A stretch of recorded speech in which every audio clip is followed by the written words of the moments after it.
Hello दोस्तों, आज जो मैं आपको कहानी सुनाने जा रही हूँ ये कहानी है जादुई दो रंग की नदी की।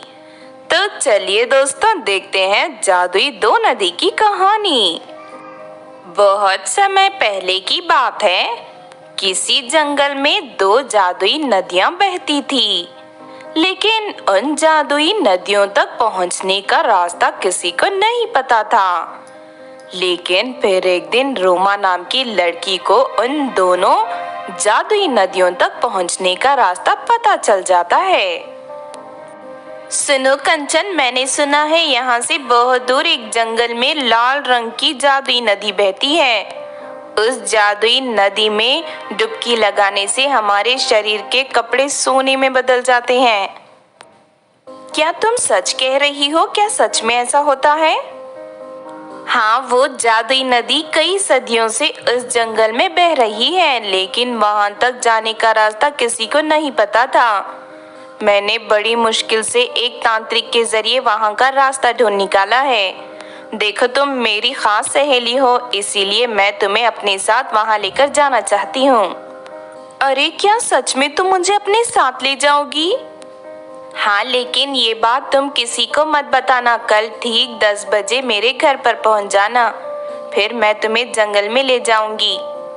इतना कहकर रोमा वहां से चली जाती है।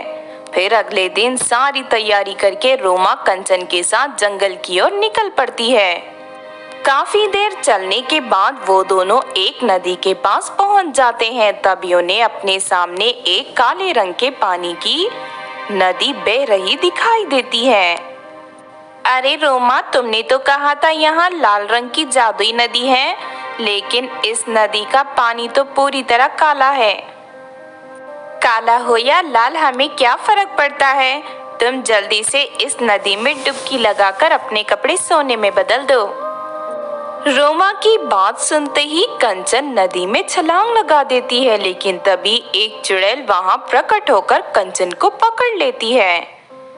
अरे नहीं, छोड़ो मुझे, कोई मुझे बचाओ। रोमा देखो, ये चुड़ैल ने मुझे पकड़ लिया है, मुझे बचा लो। मैं यही तो चाहती थी, मैं तुझे जानबूझकर यहाँ लेकर आई थी। दरअसल इस नदी में एक लड़की की बलि देने के बाद ही ये चुड़ैल लाल नदी का रास्ता बताती है। हाँ, तूने सही कहा। तू यहाँ से सीधा जाकर दाएं मुड़ जाना, वहाँ तुझे लाल रंग की नदी दिखाई देगी। देखो रोमा, तुम मेरे साथ ऐसा नहीं कर सकती। तुम मेरी सहेली हो, मुझे मौत के मुंह में छोड़कर मत जाओ। मुझे सिर्फ पैसे से प्यार है, मेरे दिल में किसी के लिए कोई दया भावना नहीं है, समझ गई ना तू? कंचन रोमा के सामने बहुत गिड़गिड़ाती है, लेकिन रोमा उसकी एक नहीं सुनती और वहां से चली जाती है।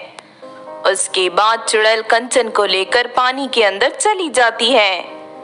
फिर थोड़ी देर में रोमा लाल रंग की नदी के पास पहुंच जाती है।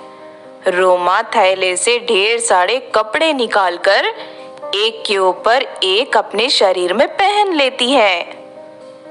इस नदी के पानी में डुबकी लगाते ही मेरे ये सारे कपड़े सोने के बन जाएंगे। लेकिन रोमा जैसे ही नदी में डुबकी लगाती है कि तभी कोई उसका पैर पकड़ लेता है। अरे नहीं, किसी ने मेरा पैर पकड़ लिया। अरे छोड़ो मुझे, छोड़ो। तभी उस नदी से एक चुड़ैल बाहर आती है। अरे नहीं, ये चुड़ैल यहाँ कहाँ से आ गई? अरे बेवकूफ, इस नदी में डुबकी लगाने से किसी के कपड़े सोने के नहीं बनते। मैंने और मेरी चुड़ैल बहन ने चारों तरफ ये अफवाहें फैलाई थी ताकि लोग लालच में यहाँ आए और हम उसका शिकार कर सकें। तभी काली नदी की चुड़ैल कंचन को लेकर वहां आ जाती है। कंचन को जिंदा देख रोमा को बड़ी हैरानी होती है।